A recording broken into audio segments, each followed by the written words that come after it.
Ladies and gentlemen, we shall be going through a training on professional development in corporate and global transformational leadership and management.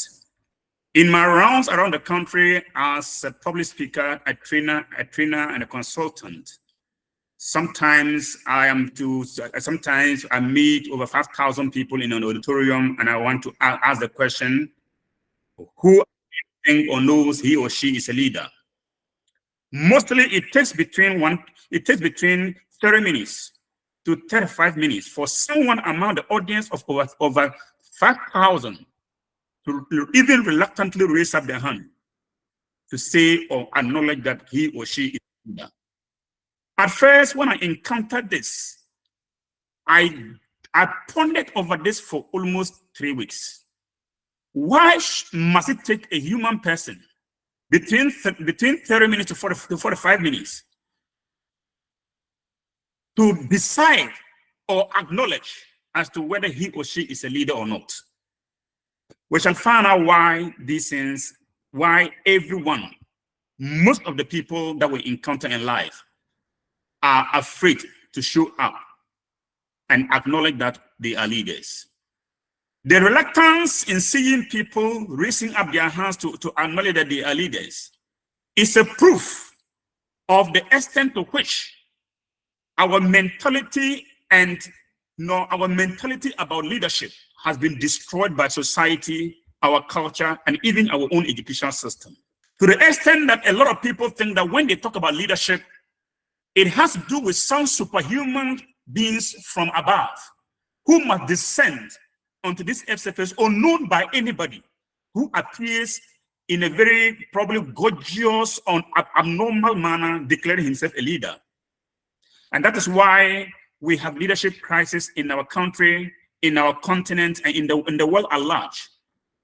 Ladies and gentlemen, you can all testify to this, that every sector of our life as a nation is suffering from leadership deficit and leadership crisis. And it will take bold and audacious personalities like us who are determined to learn and to grow in this journey to turn the situation around. And it is on that score I want to ask this question. Who has been the greatest influence in your life, right from your kindergarten up to this level of professional development? Who? Just one person who in the course of your life, right from your kindergarten days to your present age, you know this person has been a turning point in your life, has been a great influence in your life. Time for us to celebrate the queens and kings in our life. Mention their name and we'll move on. Emmanuel Jaba. A woman I met by name Miss Emma. She has been a great influence in my life. Emma. Yes. Okay. And then it's Emma. Emma, what is he doing? What is her profession? She is a teacher by profession. Okay, thank you very much, Emmanuel. Now, next person, Mary Grace. Vorong. Hello, please. Yes, thanks for the opportunity. Somebody who is my turning point is my former tutor, who is now retired, Madam Dakura in St. Francis. Madam Dakura? He actually, yes, St. Francis. He was at St. Francis of Assisi. He was my house mistress and my course tutor at the same time. And she inspired me a lot. Mary Grace. Wonderful, wonderful. Thank you very much. Yes, next, who is next? Mohammed Hafiz. My father and my mother. Wow, great one there. Are they, apart from they being your father and your mother, are they also, what profession are they? My father is an engineer and then my mom is a trader. A trader, okay, all right. Thank you very much, I'm grateful. So we can continue from there. Ladies and gentlemen, you know, just as iron sharpens iron, so one man or woman shapes the other by their attitude, by their words, and by their action, thereby impacting and transforming life forever that will rise up to be champions and leaders of these nations and continents across the world. That is the impact of, that is the benefits and the power of influence as long as we live in this world. There was one common thing running through all the people who have mentioned, the people who have influenced them in one way or the other. And that common thing, that common denominator was the fact that most of them are teachers. Most of the people that influenced us in one way or the other that we will never forget, and it became a turning point in our lives. They were either teachers by profession or teachers by operation. By teachers by profession, I mean the teachers who have been trained professionally to handle our younger generation in classrooms and in at the universities, colleges, and so on. And then by teachers by operation, I am talking about mothers, fathers, people who play certain leading instructional role in our life, who are not probably professional teachers. But the bottom line is this: every good leader is a teacher, and every great teacher is a leader. That is very important. You will now understand why almost all the great leaders in history, you can all mention, all great leaders in history, they were either teachers by profession or teachers by operation. You can mention the Prophet Muhammad, he was a teacher. You can mention our Lord Jesus Christ, who was a teacher. You can mention Madame Teresa, she was a teacher. You can mention Martin Luther King Jr., he was a teacher. You can mention Nelson Mandela, he was a teacher. Dr. Kwame Nkrumah of Ghana, he was a teacher. They were either teachers by profession or teachers by operation. The reason is very simple. Any leader in this world, before your leadership can perpetuate beyond generations, you must be able to communicate your vision clearly. You must be able to teach your vision so that that vision of yours, he was able to communicate and teach that vision that he believes in. Nelson Mandela the same. Muhammad, the Prophet Muhammad the same. And our Lord Jesus Christ the same. Any vision that is not taught or shared will always die with the visionary. Let me repeat that. That's very important for me. Any vision, no matter how powerful or golden the vision is, if that vision is not taught and shared with succeeding generations, when the visionary dies, the vision dies. That is why I began by saying that any great teacher is a leader, and every leader, every good leader is a teacher. Having said that, ladies and gentlemen, this is the presentation outline. Number one, we'll be looking at the leadership concepts and definitions. We'll also be looking at the leadership fundamentals, original leadership philosophy, the philosophy of true leadership, attributes of true leaders, how true leaders lead effectively, characteristics of the leaders of the future, definition of management, and last but not the least, the distinction between a manager and a leader. That is our presentation outline. And the course is Professional Development in Corporate and Global Transformational Leadership and Management. Fantastic. Now, the question now is, having said all these things, ladies and gentlemen, we all know that the whole world is going through serious leadership crisis, including Ghana and Africa. And that has made true leadership in this world an endangered species. Every sector of our society is suffering from leadership crisis. The economic sector, the agricultural sector, the public service, education, even the pulpit is not left out in this crisis of leadership in our time. And that is why we have global issues confronting us on a daily basis. Most of the challenges we go through in our time now are both signs and symptoms of poor leadership or the challenges of leadership in current times. And then number one is global leadership crisis. Number two is war of nation against nations. Before a war is declared, someone called a leader must give a signal, let's attack Russia, let's attack Ukraine, and people go ahead to attack. So you realize that the crisis we are experiencing and all the crises we are experiencing in this world are all leadership related. We have another one, political vigilantism and instability. This is pervasive in every nation of the world, particularly in the African continent. When it's getting closer to elections, as Ghana is drawing closer to election, you begin to see people grouping into other factions, calling themselves, giving themselves some names. And such people attack others who do not believe in their political philosophy, thereby creating a state of insecurity and instability in the nation. We call them men in the Ghanaian context. Another one is corruption and immorality. The least talk about this, the better. Our nation has been engulfed in serious corruption and immorality, and let me say this: it's not limited to any political party. It's pervasive across all political parties. I was sad yesterday, for example, when an issue about pollution of our environment, our water bodies, came up in Parliament, and the debate shifted from the destruction, the wanton destruction of our environment, as to who destroyed the environment more than the other. This was one of the saddest moments in my life when I heard that debate going on in the highest leadership echelon of our country. The people are not debating as to who has done what caused the most injury to Ghana, and this has caused people want to make in life. We have tribal and religious conflict.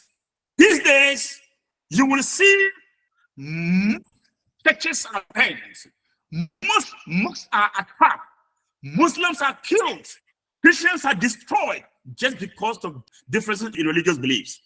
All these things are signs and symptoms of failed leadership, because someone in this religion will have to give a signal that, Muslims are no good, Christians are no good, and they are giving a signal for the young ones to burn churches and burn mosques and destroy human life across the world. We also have scientific and technological advancement with a negative impact on our life. Now, I can assure you, globalization has come in terms of technology, has come to stay, but we are actually misusing, instead of using it to enhance and empower ourselves for productivity and advancement. I can assure you that it is killing and it's destroying morality, destroying our sanity, and people are losing their heads as a result of scientific technological advancement. All the nations surrounding Ghana have gotten their first taste of terrorist attack. And let no one be deceived, Ghana is not far from it. And all these things are signs and symptoms of failed leadership. Global economic crisis. The least talk about this, the better. I know everyone, even including myself, we are all feeling the pinch. Now, the global economic crisis has also resulted in, plant closure, joblessness, unemployment, strike actions all over. When you begin to see a country or a continent going through such things, just know there is a serious canker as far as the leadership architecture of the nation is concerned. Very important. Apart from that, we have massive unemployment. And this massive unemployment is a security threat to every nation. When you have majority of the youth, the teeny youth, that are living idle, the tendency to go into certain things that will destroy them and destroy others is very high. We have the collapse of national sovereignty. Now, no nation can claim to be sovereign any longer. Why? Our sovereignty has been infiltrated by foreign elements.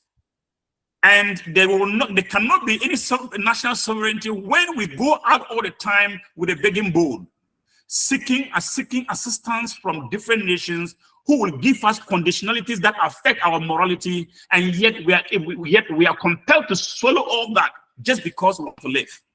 And that has destroyed our sanity and our sovereignty. We also have liberalism and lawlessness. Liberalism and lawlessness is the order of the day. And I can assure you the growth in discipline among the youth in Ghana is a sign of leadership lapse. We also have permissiveness and compromise. Now we accept and swallow in everything hook, line, and sinker without critically evaluating the impact and negative effect it may have on us. Whatever flows from the West, we just see it to be good and we swallow it hook, line, and sinker. And this is what is affecting our cultural values have been eroded, our morality have been washed off, and people behave. We as people now behave as if we don't know where we have come from. We also have what we call the culture of violence and death. Ladies and gentlemen, I can assure you, people are prepared to destroy in order to gain, in order to make money in life. And that leads to the last but second one, devaluation of human life. Human life have been developed to the extent that people kill without having any sense of remorse. And you know, we have violated the most important law of the Creator. And the law says that love the Lord your God above all things and love your neighbor as yourself. By this law, humans were created to be loved and things were created to be used. But I reverse this particular principle of the Creator. Now, things are being loved and humans are being used. That is why other people can venture to kill others for ritual sacrifices just to get money and be rich in life. That is why a great potential like Eric Kwesi Achampong is going in for an election, and then opponents begin to know that this guy is just a well-known, affable young man that everybody likes. What they will do is that they will just go out there and bribe some of these young men, give them some tramol and some money. They cross this young man somewhere, kill him in cold blood, just to enable someone to have the chance of becoming an MP or occupying a political position. This is a state in which, and I'm telling you this because the issue of contract killing is more pervasive within political parties than interpolitical parties. You will never see, I can assure you will never see an NDC man planning to kill an MPP man because he's contesting him in an election. No. You will never see an NDC man attacking an MPP man or killing an MPP man because he's going to contest him. Normally, the MPP, the potential great leaders within MPP attack their own and eliminate him so that other people will have the chance. The potential great leaders in NDC attack their own and kill and destroy them in contract killing, in the form of contract killing, just to enable one other person to have the chance. That is where we have gotten to. Society have degenerated into. And the last one is sexual and social confusion. These days, it's difficult to decipher as to who a male is and who a female is. The days are coming, ladies and gentlemen, and the days are here with us, when your 18-year man will go attend a conference in Accra for 3 days and comes back and tell you, Daddy, I don't feel like becoming a man any longer. I feel like becoming a female. And please, and when you call him Mr., he will say, please, a point of correction. I'm not Mr. any longer. That is a state. Now, male, and hence, the liberty is almost given for a man to marry a man and a woman to marry a woman. This is how our society has degenerated, all as a result of leadership deficits and leadership failure.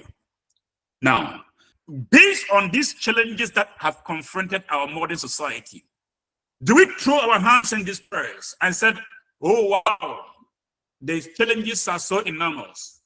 If we cannot overcome them, let's join them. The day you and I will make such a declaration on joining the world to go on perpetrating such atrocities on ourselves, that's the beginning of the death of society. But I want to ask a question. Can you all see on the screen some picture?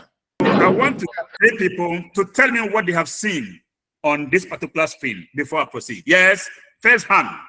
I can see the spermatozoas struggling to get to the ovary. This one is a doctor or a biology teacher. Yes, next. Someone. Yes, I've seen some some fishes moving towards a bowl of water. All right, that's what Sami can see. Beautiful one there. Yes, who else? I like. Yes, Paulson. Yeah, I can see billions of sperm cells, and each of them is competing to fertilize a single egg. Wow. Okay. All right. All that you have observed about the screen on the screen about this picture are all accurate. And thanks so much for your contribution in this regard. Please, the picture you are viewing currently on the screen is a clear depiction of the leadership journey of every human across the world. Let me repeat that. This particular picture, don't forget about it for the rest of your life. It is a picture depicting the beginning of the leadership journey of every human. I want to underline and capitalize the word every human across the world. You see, the scientists will tell you that at the point of every ejaculation, over 2.5 billion potential human beings, called the sperm, are released. And they all compete for the occupation of the ovary we call the egg. Among the 2.5 billion potential human beings, of which you were part and I was part, guess who had the potential, had the potency, the vitality, and the energy to take the lead and occupy the ovary and came out in 9 months' time as handsome as Samuel and as beautiful as Rita? You were the one, I was the one. That was the beginning of your leadership journey. Now, if you did not lead the 2.5 billion others, you will not appear on earth. Just tell your neighbor who is sitting by you, congratulations upon arrival. The fact is that out of the 2.5 billion human beings, you won the race. You took the lead. You occupied the ovary and came out in 9 months' time as a human being. All the 2.5 others who could not have access to the ovary dropped and never appeared on earth. Ladies and gentlemen, I have good news for you. This is to indicate to you that it is only leaders and winners that appear on earth. The fact that you appeared on this earth alone makes you a leader automatically over several other people that could not have access to the ovary. So if you would allow anyone in this world to talk you out of leadership, to discourage you and tell you you are not smart enough to be a leader, you are not competent enough to be a leader, you are not intelligent enough to be a leader, a woman cannot do this, you're too young to do this, please, these are toxic people that we must avoid in our lives.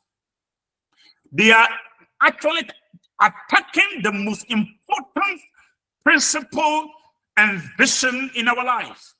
There is no damage or crime against humanity so heinous as compared to talking somebody out of his vision, talking somebody out of leadership, and discouraging the person to think that he is not worthy to become a leader. And that is the point. That means that every human was created to lead, but you must become a leader. These are two different things. Even though you were born to lead, you must become a leader. Let me explain the difference. To say that it is tantamount to saying, even though Paulson was born a male, he must become a man. Or even though Rita was born a female, she must become a woman. It is usually the becoming process. The society interferes and truncates, making you believe that you are not smart, you are not worthy, you are not intelligent, you are not that, you are not that. And when we begin to believe what society tells us about our own leadership potential, we get paralyzed along the line.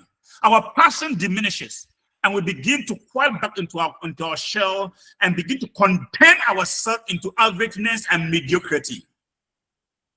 And that is why most people who have great potential to become great leaders that can influence our world, they are the people who are the most timid among us in society in every sphere of life. These are the people who could have probably stood up to speak for us. Our educational system has contributed seriously to this. You all remember back at our primary school, those old days. Responsibility of the class prefect was to write down the names of noisemakers. And if your name was written down as a noisemaker, you can be sure at the by the close of the day, you were going to be lashed big time for what they used to call making noise in the class. What that particular act actually succeeded in destroying and paralyzing the leadership vision of great lawyers, teachers, pastors, preachers, and public speakers in those days.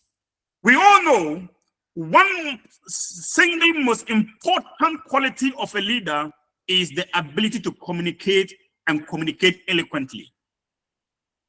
How do you become a good communicator if you don't communicate? How do you become a good public speaker if you don't speak up? Then why should a child be caned and be warned not to talk or speak when he is exhibiting his natural potential to become a lawyer, a communicator, a public speaker, a philosopher, and a teacher?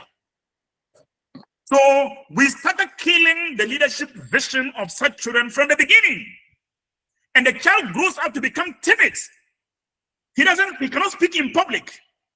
And that's why most of us are becoming victims of this particular circumstances, even up to now. You go into a conference or go to a seminar, and then getting up to ask a question is a problem because you are afraid because of the bitter experiences in the past when they used to pay you for talking in the class, when they used to make mockery of you for making mistakes in the class. Now, the smallest meeting, if they ask you to give an opening prayer, you are dodging. You say, "Oh, please give it to this person." No, I cannot pray. Give it to this person.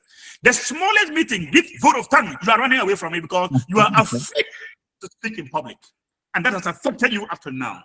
You have great vision. You can communicate to 10 things around in your society, but you cannot communicate. Why? Because you have a bitter experience in the past that has affected your communication skill, and you are not able to lead very well. Our culture has also contributed tremendously to this particular canker. You remember, even today, in our local houses, when you are sitting down and a child is so articulate, so eloquent, and he's speaking out whatever he wants to speak, you shut the child away from this place. Don't make noise here. When you do this, you are destroying the child right from the foundation. And such a child will quiet back and remain timid. That is why if you compare the African man and the African man or woman with the Western world, they groom them to be able to speak at any level, no matter the people around, because they don't have that spirit of timidity and mediocrity. Even as I said, most of us professional teachers have contributed to this. Imagine you enter the classroom and you ask your children, as we normally do, "What do you want to become in the future?" And the child says, "I want to be a teacher." No problem. This one says, "I want to become a nurse." No problem. This one says, "I want to become a doctor." No problem. Another one says, "I want to become a lawyer." No problem. Then one, let's say Rita Donvar says, "I want to become the president of the Republic of Ghana." And you, the teacher, will pause and laugh. When you laugh so mockingly at such a child, and all the children in the classroom laugh at this brilliant young lady, what happens is that you have just destroyed the leadership vision of the child for life. The child goes out embarrassed that his vision was seen by the teacher as too arduous, impossible. So the child begins to crawl back into the realm of mediocrity and averageness. And such a child will never think highly about himself or herself again. That is the beginning of the death of the leadership of such a child. Ladies and gentlemen, what then is true leadership? True leadership is born out of a guiding vision and a passion to accomplish a noble task and to influence and inspire others to develop and release their potential. It derives its fulfillment from the success of others. This is what true leadership is about. Ladies and gentlemen, any leader that has no vision has no business leading anybody. Let me repeat that. If you don't have a vision as to where you are taking people to, you don't have any business leading them. Because leadership is about leading the people from the present state to a future glorious state. And that's what we call a vision. A vision is seeing your future in pictures. That is a vision. A vision is the conceptual view of your preferred future as a leader. And usually there's a distinction between vision and sight. Sight is seeing things as they are, but vision is seeing things as they could be. That is why most leaders that get intoxicated with their own vision, society sees them to be mad. Let me repeat that. Most leaders that are seriously intoxicated with their own vision, society doesn't understand them, because society look at what is possible, what is visible, but the leader sees what is possible. Sight is a function of the eyes. Vision is a function of the heart. And that's why if you are a leader and you don't have a vision, it is dangerous leading the people. Why? You will not know where to take them to. Number two, the most important word there is passion. Passion is that internal energy within a person that causes the person to rise up upon seeing a vision, getting himself or herself determined to accomplish that particular vision for himself and for society. That is passion. Passion is a spirit that is stronger than death. You cannot overcome a leader who has a passion for a vision that he believes in. You cannot. You cannot frustrate him. You cannot disappoint him. You cannot discourage him, because the passion in him can break walls, iron walls, to enable the person to achieve the vision he has seen for himself. So if you're a leader and you easily give up because people are criticizing you, people are attacking you, casting insinuation on you, you say, okay, if that's the case, come and take your leadership. That is no leader. Means you were not a leader in the first place.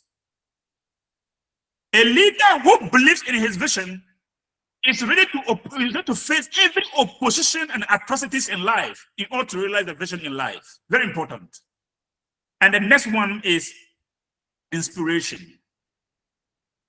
Ladies and gentlemen, I will be talking about inspiration in the next slide, but I want to say this. Inspiration is the glue to leadership. And let me just define this particular, give the definition of leadership according to one of my mentors in life, Dr. Miles Monroe. In fact, this definition is the most comprehensive definition of leadership I've ever come across in my practice, in my studies in leadership for the past years. It contains all the necessary elements of leadership. It says, leadership is the capacity to influence others through inspiration, generated by a passion, motivated by a vision, produced by a conviction, and ignited by a purpose. Dr. Miles Monroe. This definition, as I said, is so pregnant that it contains every essential element of leadership. And for you to understand, or for us to understand this particular definition very well, you have to start analyzing it from the bottom. The first word there is purpose. Leadership begins with the discovery of purpose, the purpose for your life, the original intent for your creation. Why are you on earth? Why are you existing? Your ability to identify and discover your purpose is the beginning of your leadership journey. I've always said this. If we all here on this platform, including those outside, if we all take up the responsibility of people to discover their purpose, the crime rate in our society will reduce. If you check, most people that tread on dangerous ground in terms of their attitude towards others is as a result of the fact that they don't know why they exist. They don't know why they are on earth. Let me give you an example. These days, if you check in most constituencies, when a particular presidential candidate is coming, you see the way that you behave. They go to take motorbikes, remove the exhaust part of the motorbike, and then they will sit on the motorbike, remove their shirt, living with their muscles. They stand on the motorbike at the top speed the motor is going, and then they'll begin displaying on the speedy motor, and without even wearing helmets. You responsible, purpose-driven person like you standing and watching, you put your 2 hands on your head and say, yeah, this guy may crash. Yeah, they don't care why. He doesn't know why he exists. You know, if he knows that presidential candidate, for whose reason he's doing this, even he can also become a president one day. Do you think this person will do this? So let me say, Muhammad knows he is currently pursuing a course that will make him probably a lawyer, a teacher, a nurse, and to contribute to society. He knows his purpose. He will never do anything to jeopardize his life and crash his head so that his family will lose, society will lose. He will not do that. So if we begin to let people understand their purpose in life, they begin to live responsibly and take up leadership position in life. Number 2 is conviction. When you understand your purpose, why you exist, it leads you to that belief, that internal belief in yourself, in your potential, in your capability, that you can do this and impact life in society. That is called conviction. Believing in your own capability, in your own potential to make an impact in life. When you get that conviction, the conviction leads you to know what your potential can do for society and how far you can influence society and then lead society to a glorious future. And that's called a vision.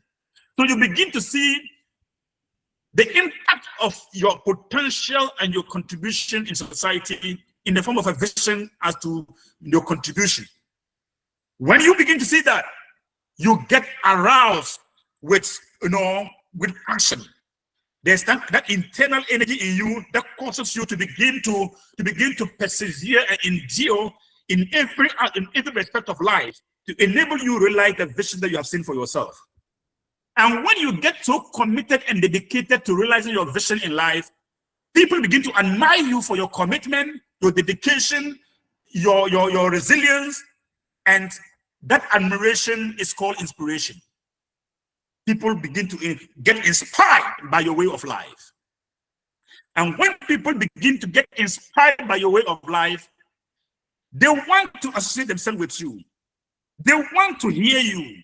They want to hear you speak. They want to see you.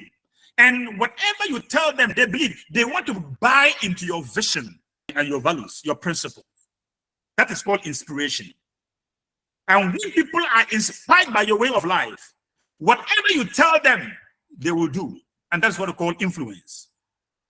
You see, leadership, therefore, is about influence. With the inspiration, let me say this. That's why true leaders do not look for followers. Followers rather look for true leaders. You all here can testify to this. You don't need any leader that go around looking for people to follow them. Is not a good leader. It's not a leader at all.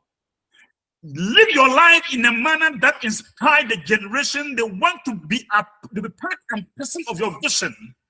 They want to be part and parcel of your values and your principles. So there are people in life we follow without knowing. I have never gotten in touch one-on-one with him, but he's a leader I follow.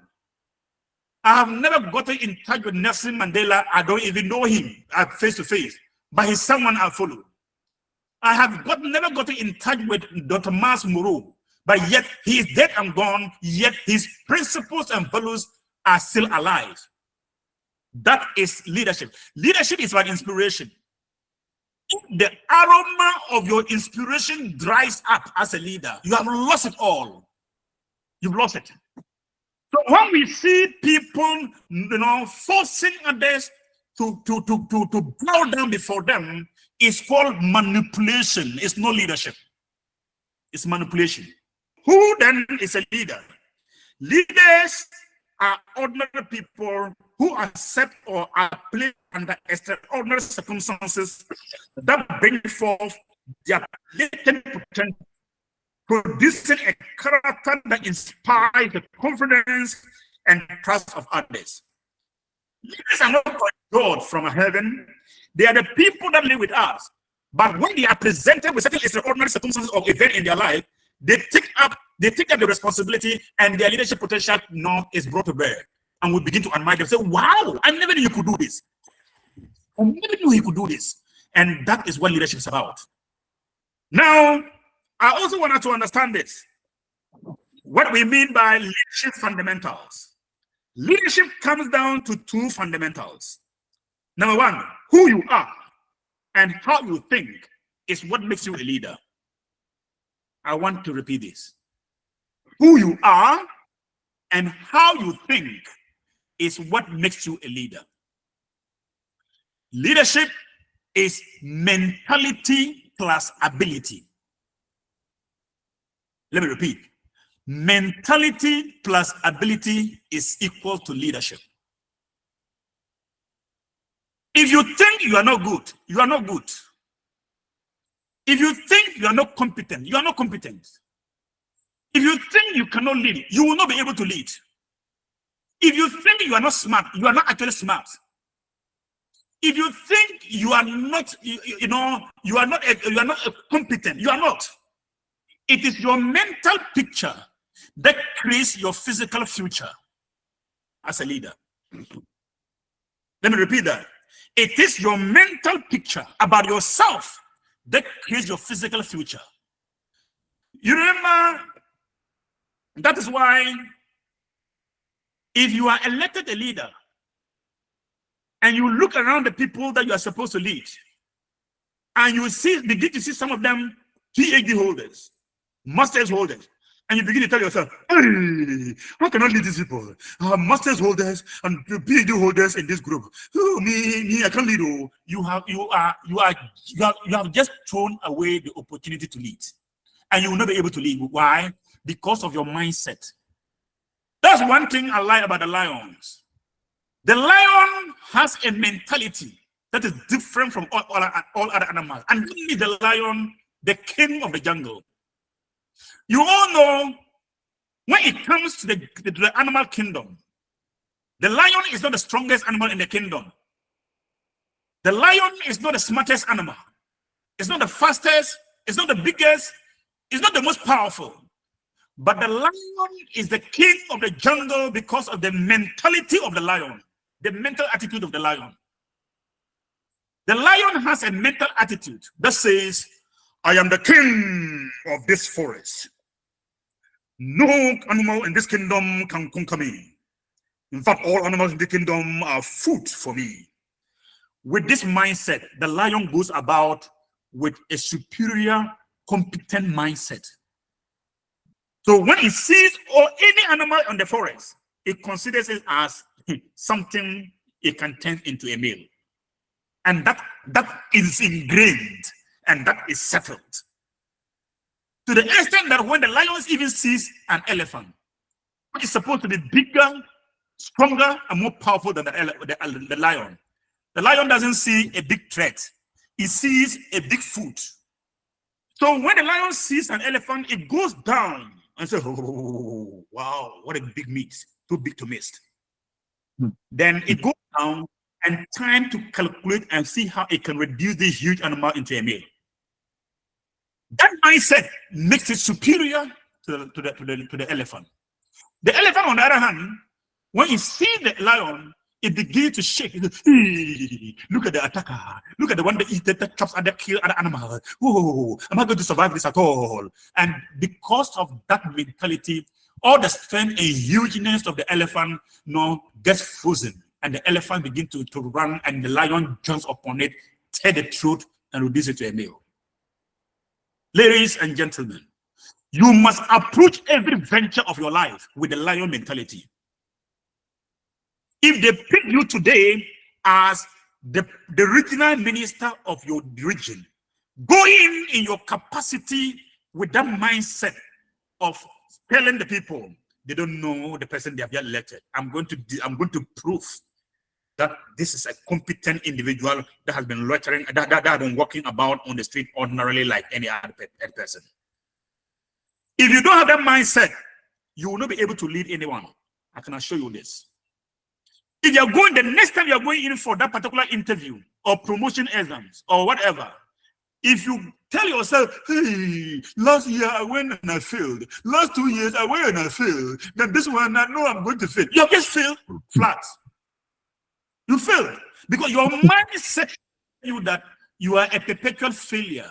Therefore, go and just come out as usual.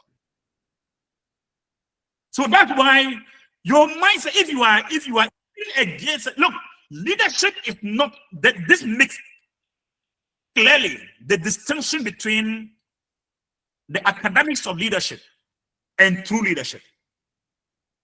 The academics of leadership is like that you can have a PhD holder in leadership course or management, who cannot even probably lead a school, a primary school. If you give him primary school to manage, it's a complete disaster. Then you get an SSS leader who has this lion mentality, superior, positive mental attitude. And he goes to take the primary school, the guy says, and wonders are happening in the school. It's about the mindset. It's not about the academics. Very important. Academics, the academics of leadership was to be something we can proud ourselves over. Ghana wouldn't have been where we are today. You all know that. We have impressive academic chase of degrees. Some of them, their degrees are even weighing them down. Yet they cannot contribute. They can't contribute to society in terms of leadership development. Number two, your attitude is more powerful than your attitude in life as a leader. Please, the leader's attitude is more important than his attitude. The first one has to do with your behavior, your posture, and your disposition. The second one has to do with your IQ. The leader's attitude determines the temperature and the climate of the organization. Let me repeat that. Your attitude as a leader determines the climate of the school, the organization, and the company you manage. Let me give you an example. Let me give an example in the school setting. Let's say you have a headmaster whose attitude is such that when he hears anything, any information from the superior, he begins to shiver and he begins to jump up and down and be sweating will be sweating profusely. And then you have the municipal director of that particular district calling the headmaster and telling him, on Monday, myself and the monitoring team will be coming to your school. So please, we'll be visiting your school to do some monitoring. Such a headmaster, I can assure you, will just go and hold a meeting, call a meeting together of all the teachers. And he will sit down, and all the time he will sit down and you see him already sweating profusely and shivering. And then he will begin. Ladies and gentlemen, I understand the municipal director is coming on Monday to visit us. Please, I don't want any trouble. If you know you have not written your listen, go and read. I'm not ready to defend anybody. Hey, please, I don't want trouble. Such a headmaster have just sent a signal of insecurity, fear, timidity in the school. Every teacher in that school will get up, and then that day they'll all be dreading that particular Monday that the director and his team will be coming to the school. So most of them will not even come to school on that day because they are afraid. And the few that would dare come to school on that day, the moment they see the Navarra pickup come on the school compound, come and see, they are running to go and shake. Some are running to go and urinate, and they'll enter the bush and will never come back. But it's been caused by you. The climate of the school is determined by the temperature. The temperature and the climate of the school is determined by the attitude of the head. Please, the head teacher attitude determines the temperature and the climate of the school. If the school is, all the staff are competent, confident, bold, it emanates from the head. Compare this one with another headmaster. When he hears about the coming of the director, call a meeting and said, ladies, in a very relaxed, competent, and confident manner, he begins to say, ladies and gentlemen, I just received this circular from the director. He will be here on Monday. I trust you. Just keep on doing what you've been doing. I trust my teachers. You're all competent and confident. Just keep on, you keep on doing what you have been doing normally. And when he comes, whatever he has for us, we will listen to him. This is a competent headmaster. So the teachers will be comfortable. They'll be covered. They'll be confident and that day they will all come to school and keep on working normally. So your attitude as a head or leader determines the temperature and the climate of the organization you lead. Number 3, leadership consists of 2 principles: manifestation and movement. They all begin with M's. Manifestation and movement. Manifestation has to do with discovering your purpose and living out that purpose for the good of all humanity. And movement means that you take up your potential and your vision, leading the people from the current or present state to a more glorious, prosperous, better future. That is movement. Any leader that takes on a position and remain the same for the next 3-4 years without improving upon what you have come to meet, I call you a nomadic leader. A nomadic leader is a leader who he's not looking for improvement. When you all know nomads. Nomads, they don't plant, they don't grow, they don't establish permanent settlement. What they do is that they only drag their cattle around. When they see greener pasture anywhere, they move in, make sure they reduce the grass to a desert. Then they move to another place. When they see another good time coming, another greener pasture, they go there and make sure it's destroyed. They only consume without improving. These are nomadic leaders. For instance, if you are a headmaster who is a nomadic leader, you'll be looking for the most popular school in the whole municipality, where you get higher capitation to chop. You go there because of your attitude. The performance is coming down. School performance, academic performance is coming down. Parents are disgruntled. They take away their children. The school that was 5,000 have been reduced to 200 now. And when they begin to see that the school is falling, they're looking for the most populated school again. These are nomadic leaders. Good. Original leadership philosophy. 1, trapped in every follower is a hidden leader. Please, never underrate the people under you, because you were one time a follower and now a leader. And hidden in every follower is a great leadership potential. If you maltreat them today and their leadership potential begins to emerge, you'll be put to shame. That's why even the children we teach, we have to be very careful with the way we handle them. If you pass a very derogatory comment condemning the child that he will never make it in life, this child will actually live to probably maximize his potential and lead you one day, and you'll be ashamed. So know this, and let's give respect to everyone we encounter on a daily basis, for you never can tell. Very important. Human was created to lead and designed for dominion. Every human. Please, we were created to lead in a specific area of life. Every human was created to lead in a specific area of life. And when we talk about leadership, it's not about domination of people. It is about maximizing your gift and making yourself relevant in society, that everyone will give you that respect because of the gift, because of you have. That is what we call leadership. For instance, this is what we do at the early stage of our children's life, and they don't grow up to maximize that area of their giftings.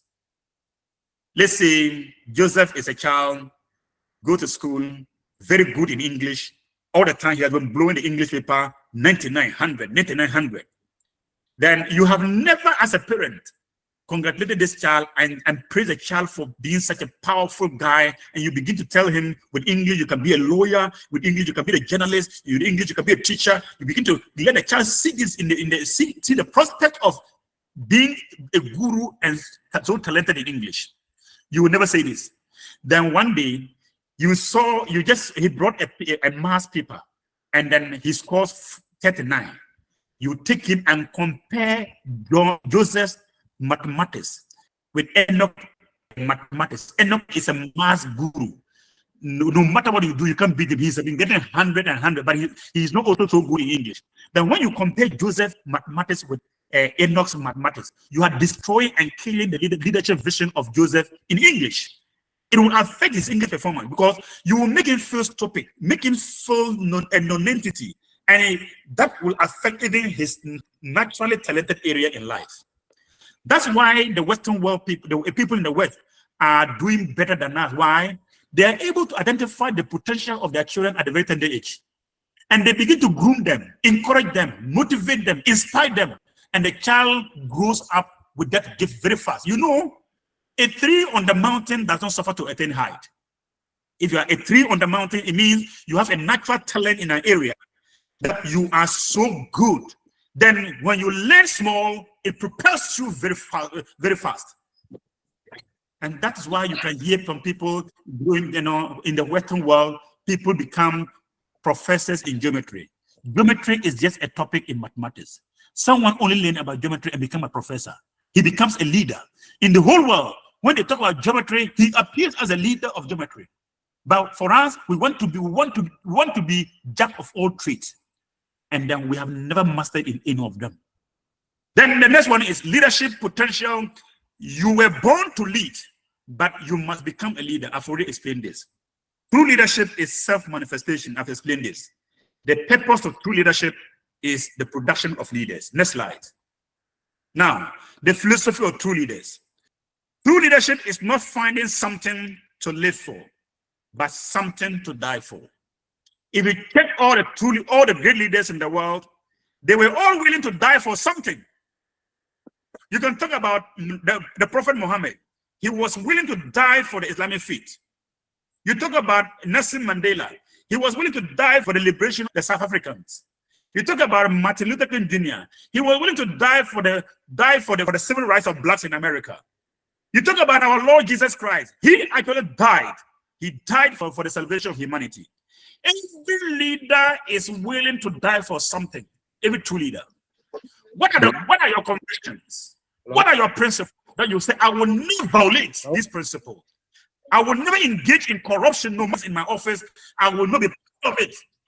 That distinguishes you from the ordinary. Very important.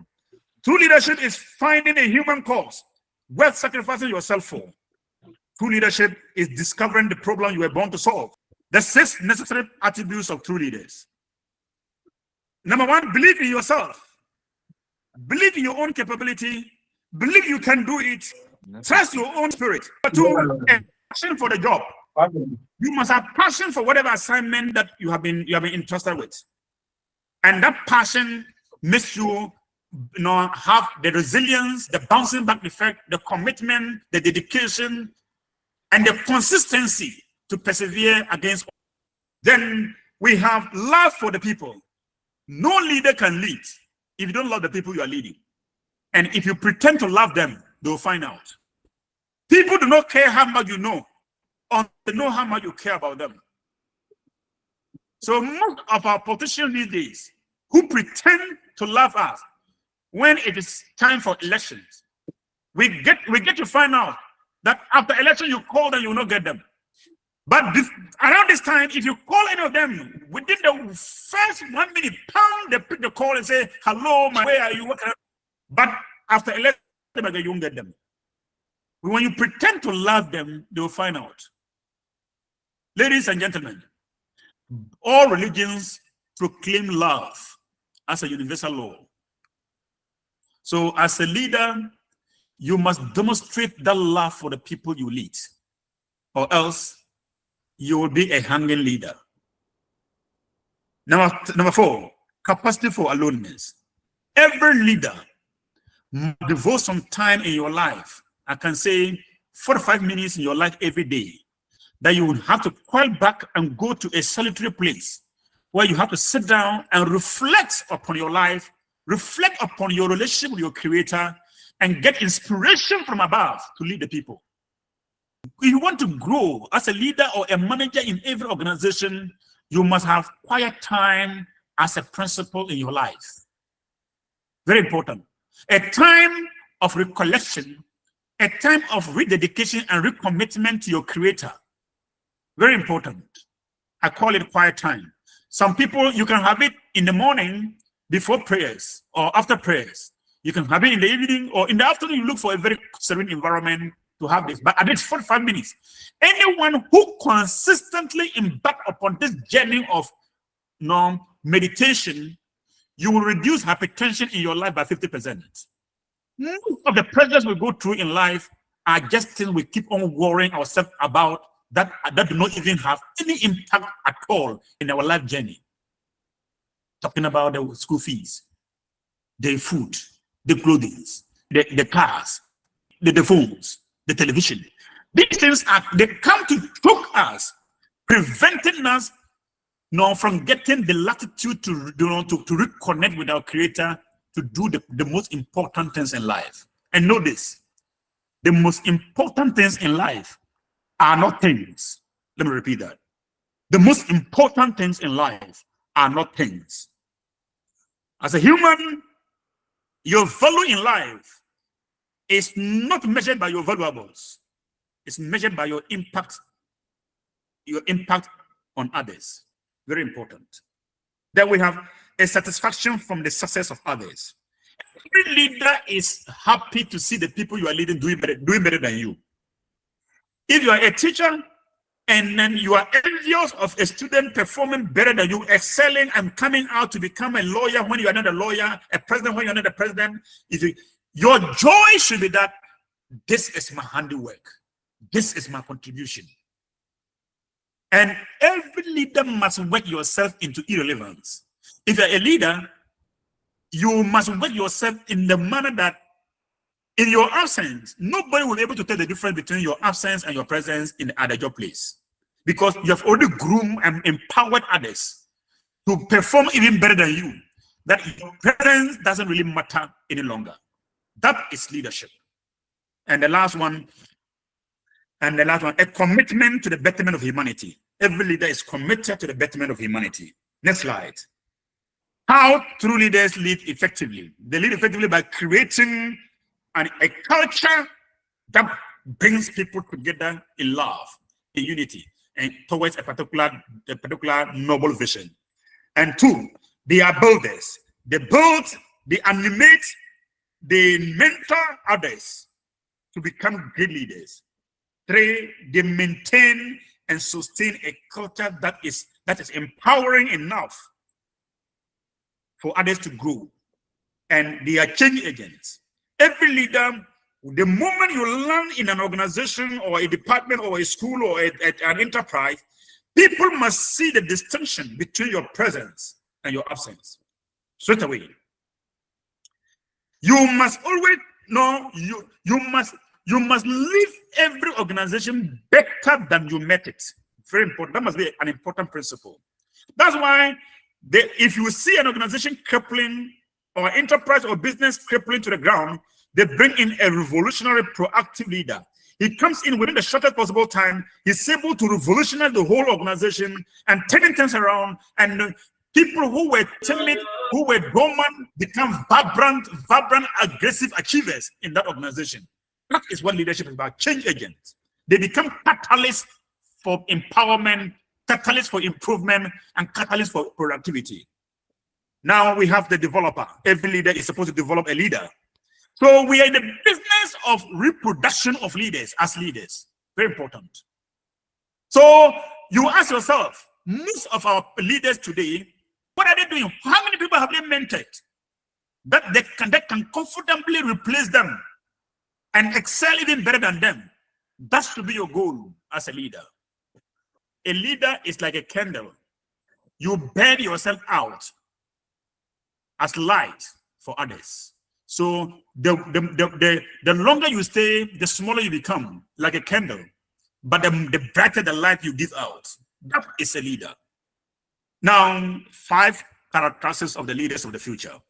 The leader of the future is one who can, lead and follow. If you don't learn how to follow effectively, you will not be able to lead effectively. Please, let me repeat this. Anyone in life who resists authority, opposes established authority that is supposed to lead them to growth. If you don't learn how to follow, you're not able to lead effectively. And usually, civilization is normally in danger when the man or woman who does not learn how to obey is given the right to command others. Someone is a director in your organization, and you are a supervisor. You have vowed never to obey him. You oppose him all the time, undermine him all the time. You go around castigating him, destroying him before others. How do you expect your subordinates to treat you when you are also made a director tomorrow? So please, let's take note of this.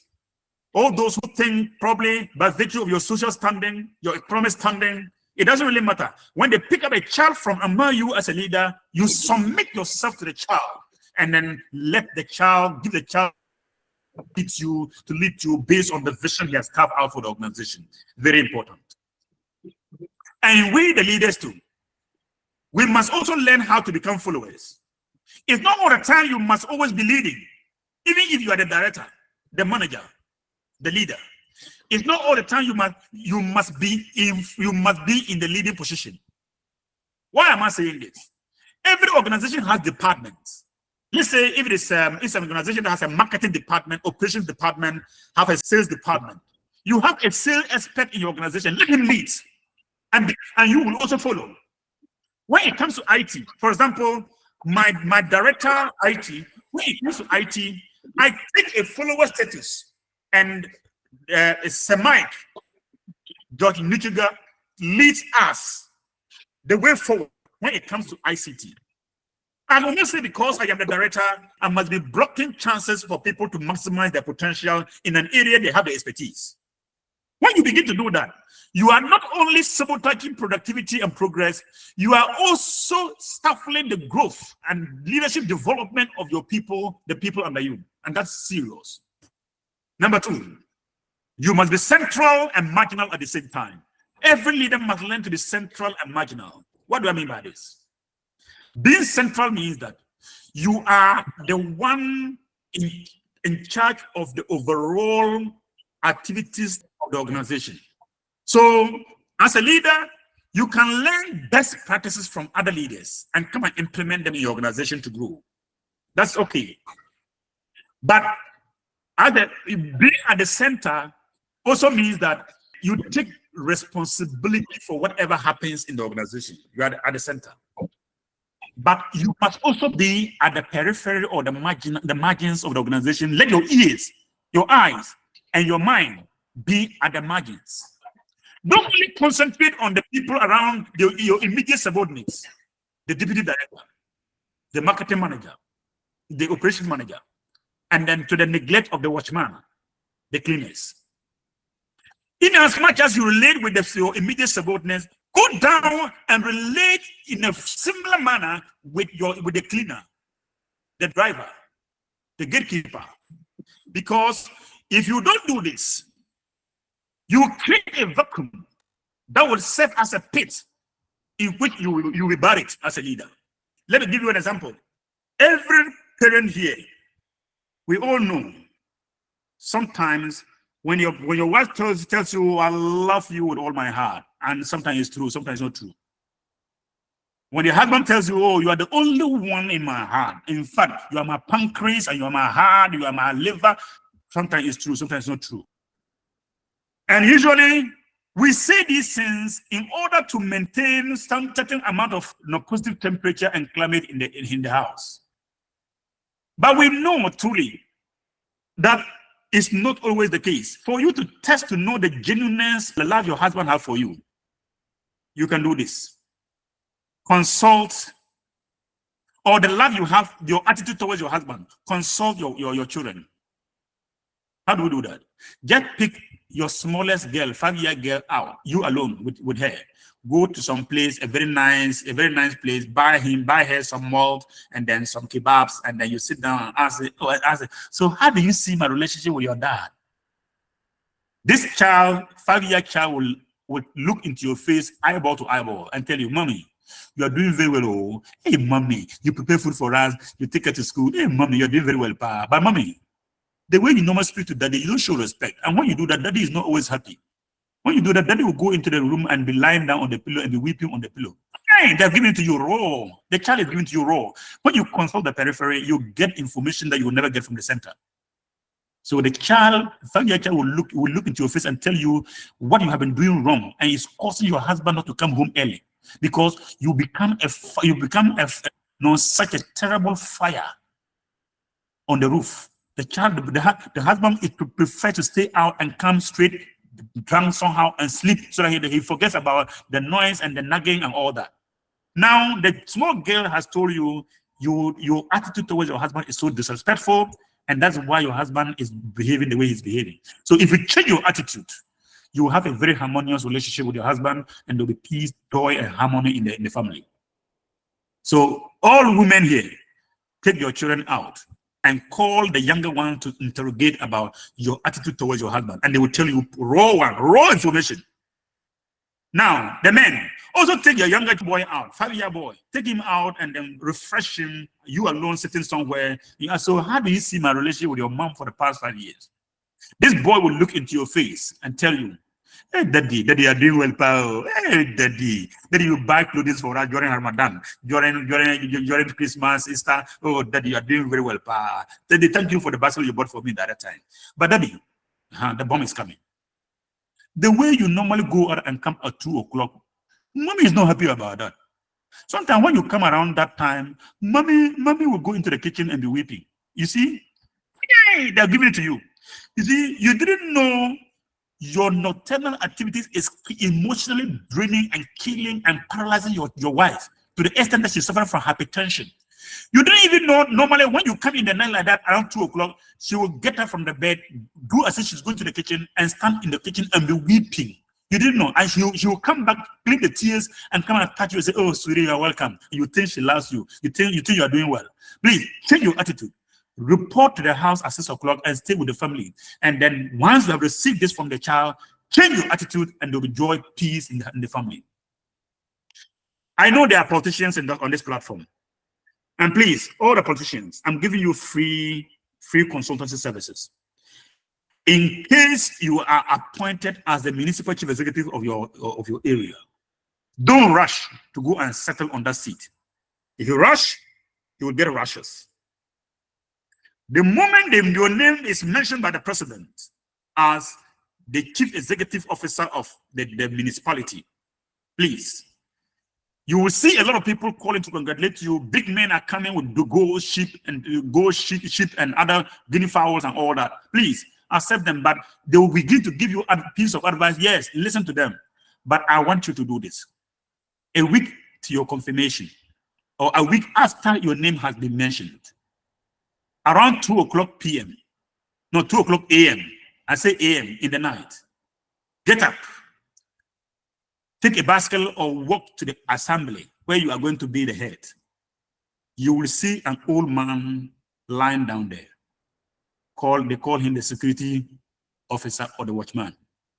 Go and consult him. Go and consult him and say, Daddy, I have been nominated by the president to lead this particular municipality, but I don't know. I want to seek your advice and your wisdom. This watchman will clear his throat and say, my son, thank you for recognizing that there's a human being in this assembly for the first time. I'm grateful that you have come to consult. Who am I that you have also come to consult?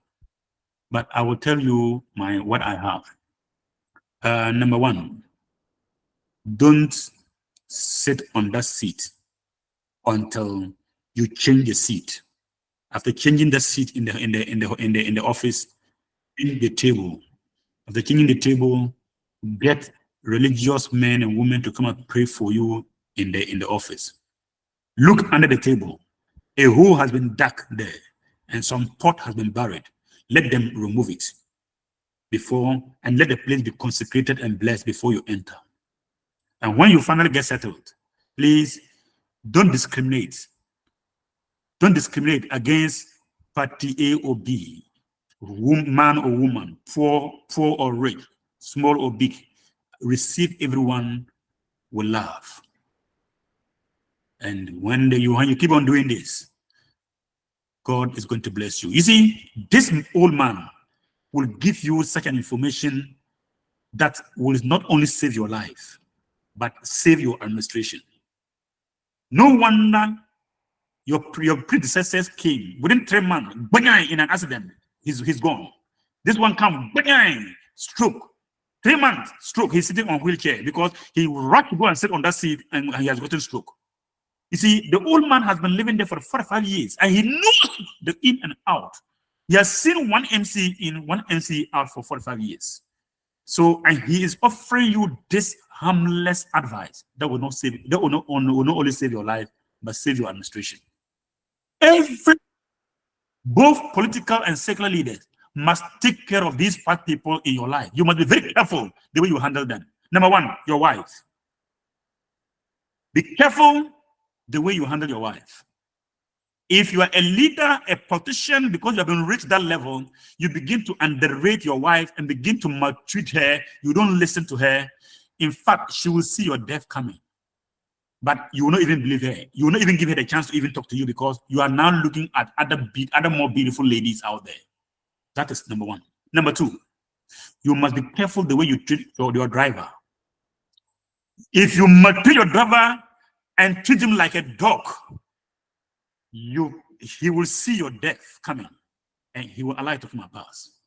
Number 3, be careful your watchman or your gatekeeper, your cook. Don't ever venture to maltreat such people because you think they are low rank. If you try it, you bury yourself, your own self alive.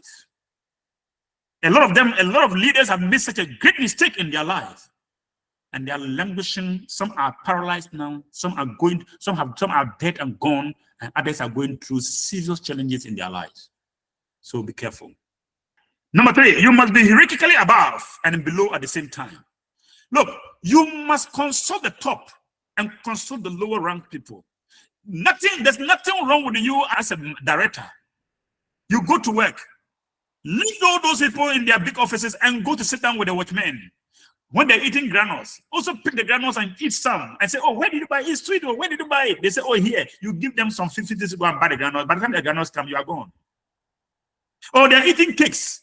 Say, oh, wow. You get one they're eating, you go to see, also go and pick one and eat and get yourself cracked dough with them. And say, oh, hey, director, yes, you eat it. And then when they say, oh, where did you buy it? They say, oh, just across the road. Oh, please go and buy some. Sorry, it'll be plenty for us to eat.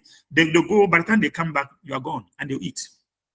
When you begin to relate with them in this manner, you get yourself concretized and cemented into the relationship, and the whole structure is strong, formidable, and unshakable.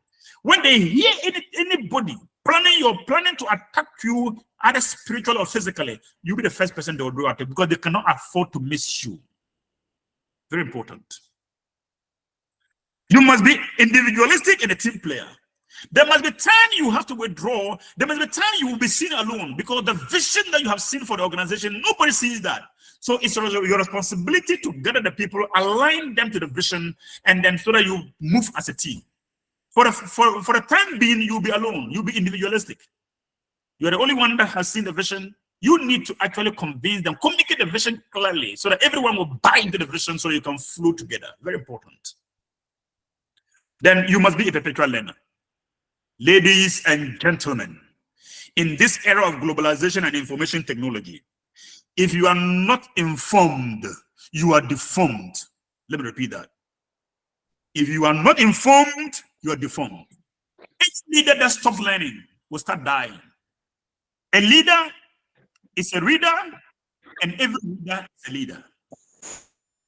You cannot tell me You cannot say you are a leader when you lack basic information about your area of specialization in life.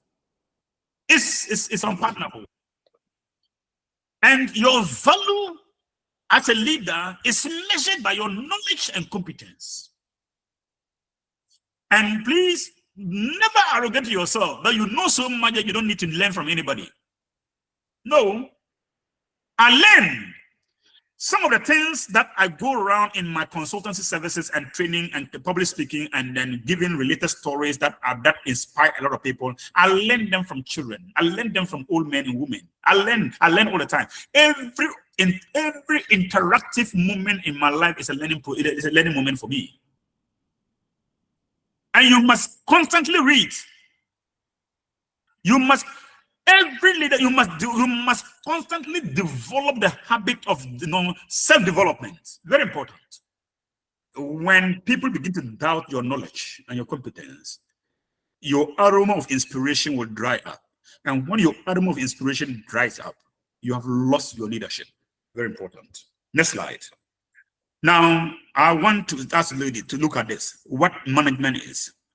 In fact, management is the most misunderstood concept in Ghanaian work life and work ethics.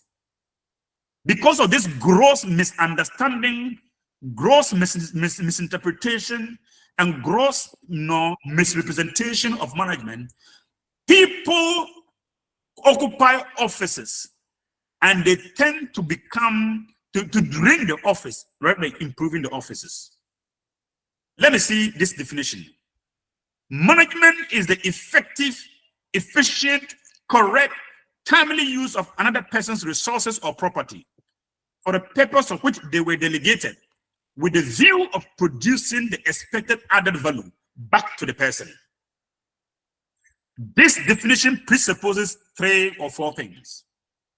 Number 1, that whatever that you manage is in your hands now for management. It's not yours. Let me repeat that. Whatever that you have been entrusted to manage is never yours. Because the definition says that management is the effective, efficient, correct, and timely use of another person's resources. So the resources you are managing, that school you are currently teaching, the school is not yours. The children are not yours. The facilities there are not yours. You are currently working in a company. The company is not yours. The car is not yours. The office is not yours. You were only entrusted to manage them, and with the anticipation that you will add value to what you have been given to you to manage, so you can give that back, that value to the owner. Very important. This definition also presupposes that whatever you fail to manage, you will lose it. Please, this is critical. Whatever that is entrusted in your hands to manage, if you fail to manage it, you will lose it. That includes your wife. If you fail to manage your wife very well, you will lose her. Somebody will snatch her away from you. Women, yeah. And say that you can say, yeah, you're happy. Now, also take note. If you fail to manage your husband, you will lose him. Some other lady snatch him away from you. Whatever you fail to manage, you will lose. Imagine you are posted to, let's say, Jirapa in the Upper West region. And then you go to hire somebody's house and you are staying. Before you entered the house to occupy, the whole place was painted nicely. You entered, you look up and you say, wow, the place is nice. I would like it. I would like to take it. You took it, terms and conditions.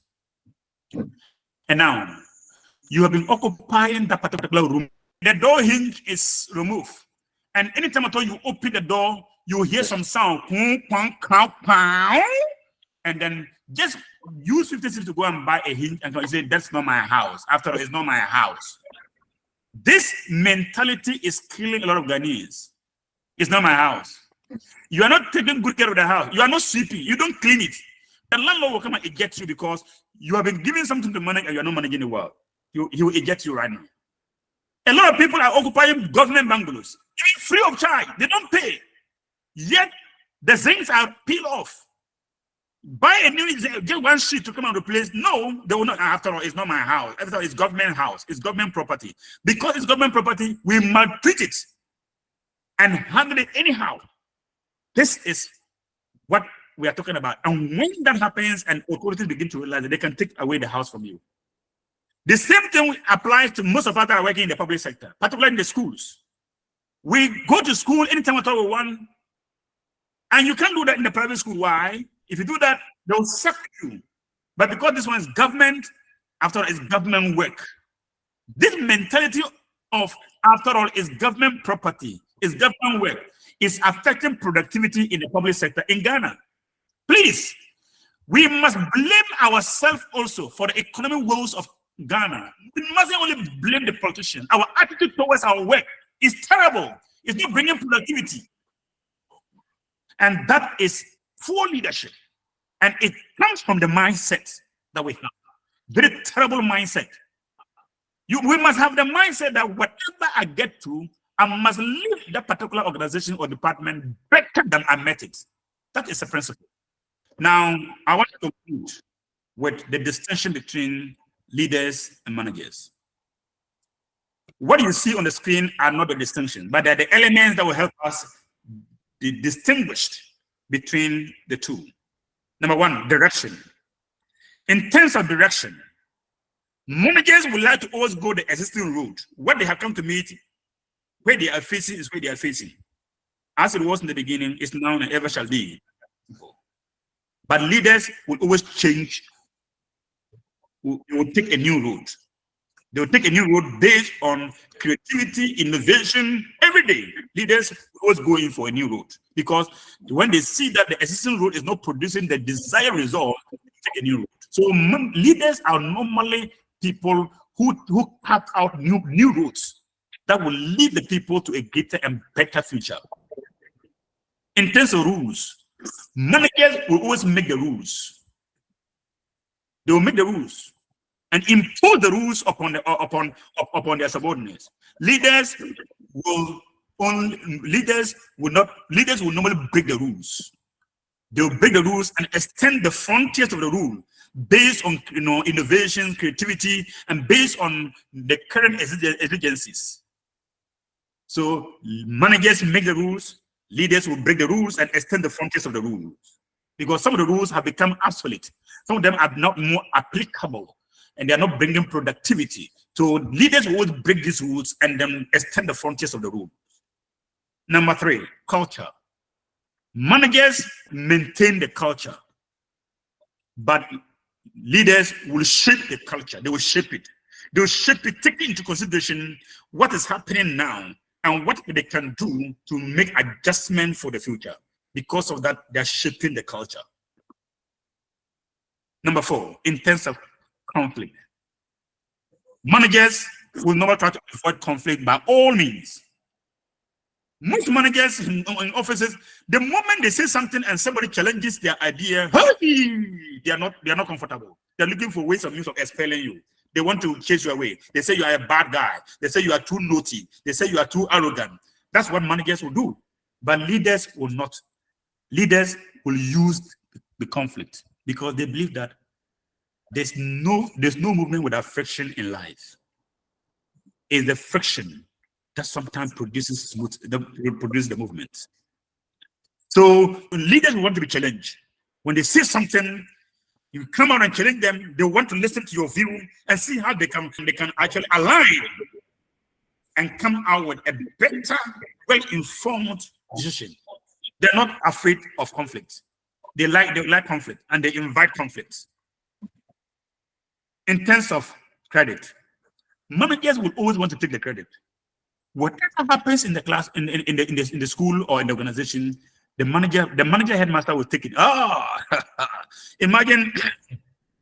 Imagine your school for the first time has come top the whole Ghana. A manager headmaster will go after hearing this particular news that his school has topped the whole Ghana in terms of the BEC. He will go and he will look for the most populated restaurant or bar, drinking bar. Go and sit down there And then as people are walking in and out, he will be looking at them and say, yeah, you are. They say, my headmaster, good afternoon. They say, good afternoon. You know, you don't know how happy I am. They say, what is happening? Oh, you're not aware. My school has come top the whole nation. In fact, I have been on these teachers, and some of them were naughty. I have to dehorn them. In fact, I have to drill and discipline some of them. Now we are at the top. Now he's giving the credit to himself. He's boasting. When the other teachers hear that, you dehorn us, you discipline us to work, okay, we have heard you right. That is the beginning of the fall of the school, because he's giving the credit to himself. And a leader headmaster will not do this. A leader headmaster will, upon getting this news, will call a staff meeting and begin like this. Ladies and gentlemen, in fact, I'm so proud of you all. In fact, the municipal director is so proud, regional director is so proud, and the whole country is so proud of you. But I knew it. I'm not surprised. I knew you were going to do it. I knew you would do it. I knew my teachers were going to do this. And he'll begin.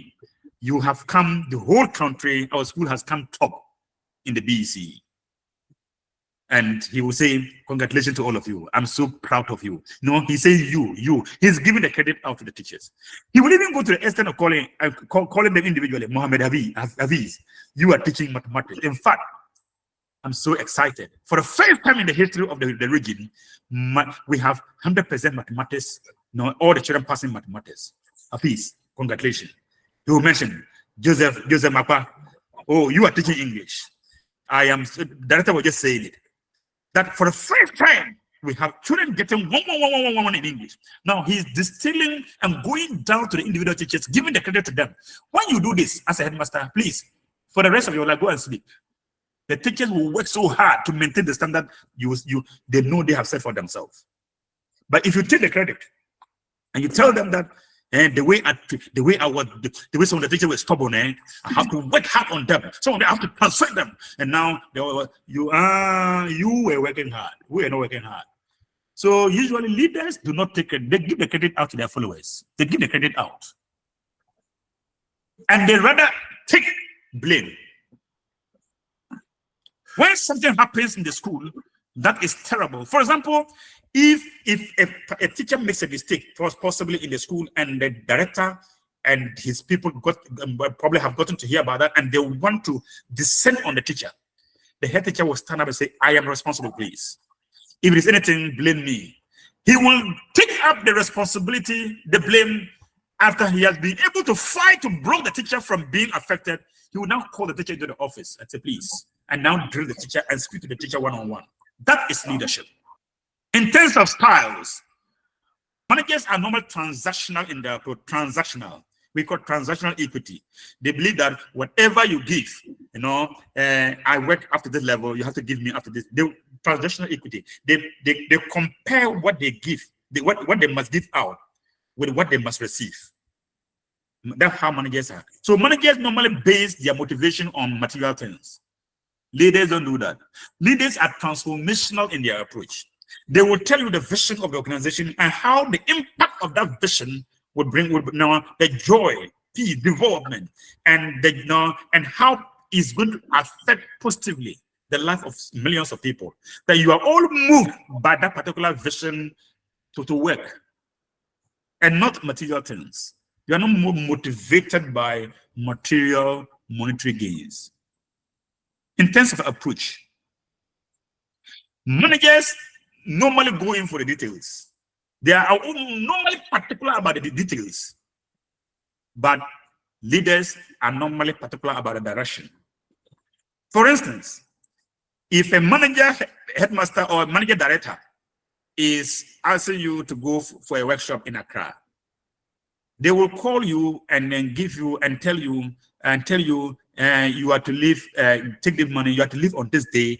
You must take a car from Tachima and then go to Kumasi. From Kumasi, you then proceed to Accra for the meeting. Okay, and they want to macro manage your movement even from the point where you stay to the place. When you do that, people are not happy when you begin to macro manage them like that, because you make them feel as if they are not thinking. You see, leaders don't do that.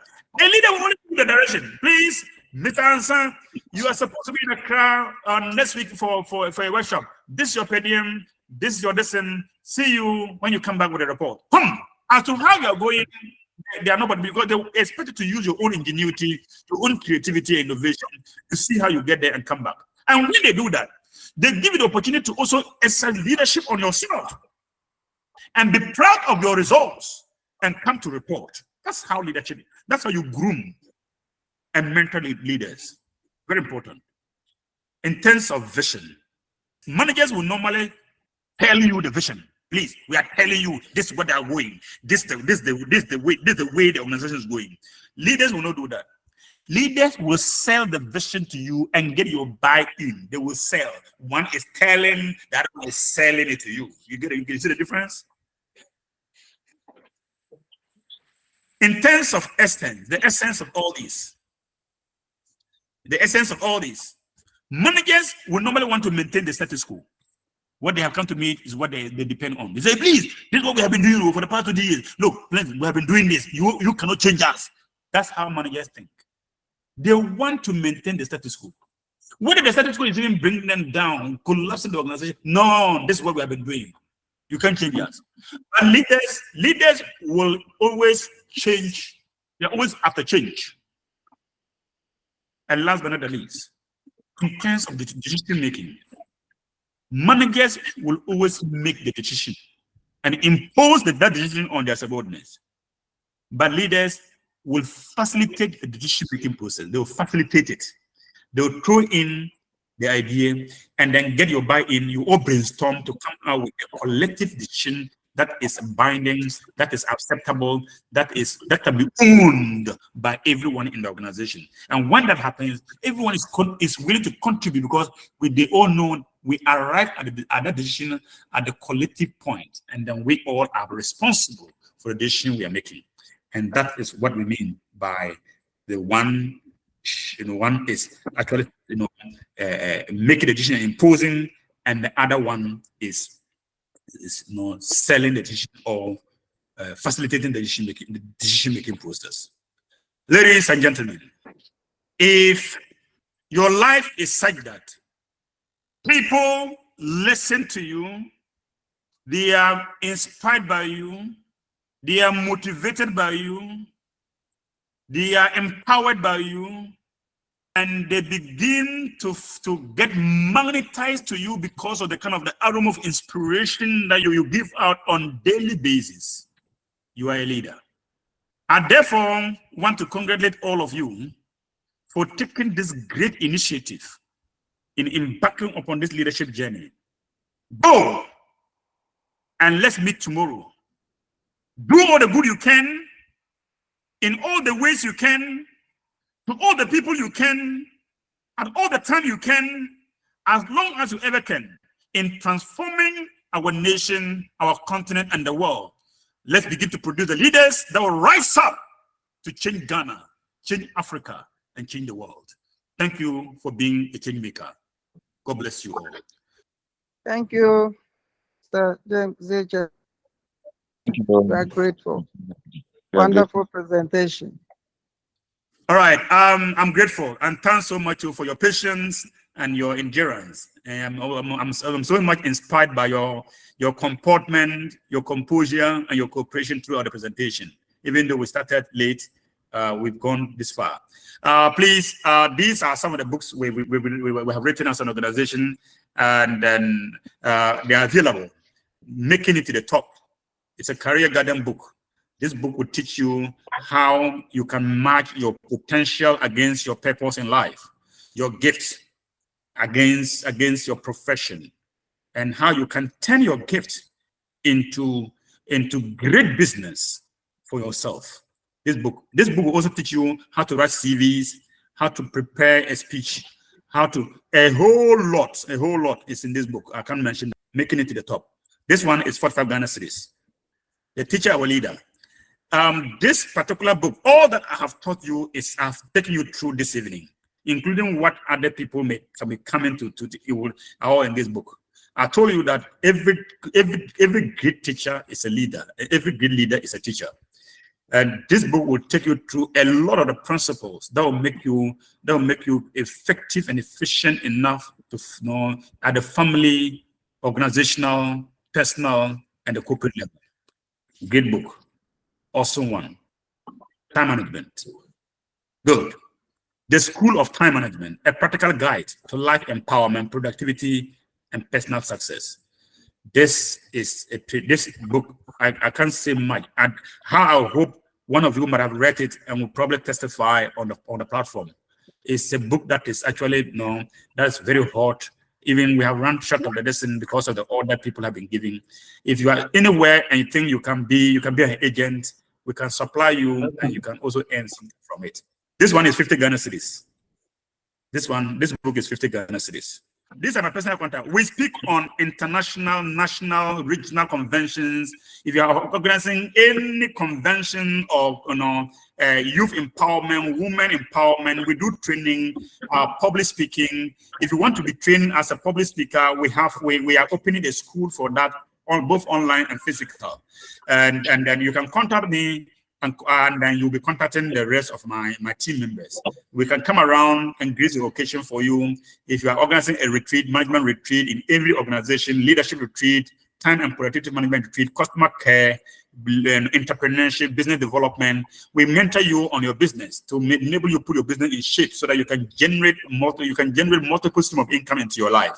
All these things, please, you can call us on this number. You can call me on this number. When you're calling any of these numbers, you're calling me directly. My MTN, my WhatsApp number. You can reach out to us, and then you'll be reaching out to most of our facilitators across. Thank you very much. Good. These are our social media handles. Then you can reach us. And this presentation is going to be. We are recording it, and it will be put on our YouTube so that you can, at your own leisure time, you can refresh yourself and then go to. All right, ladies and gentlemen, thank you for being a change maker. God bless you all.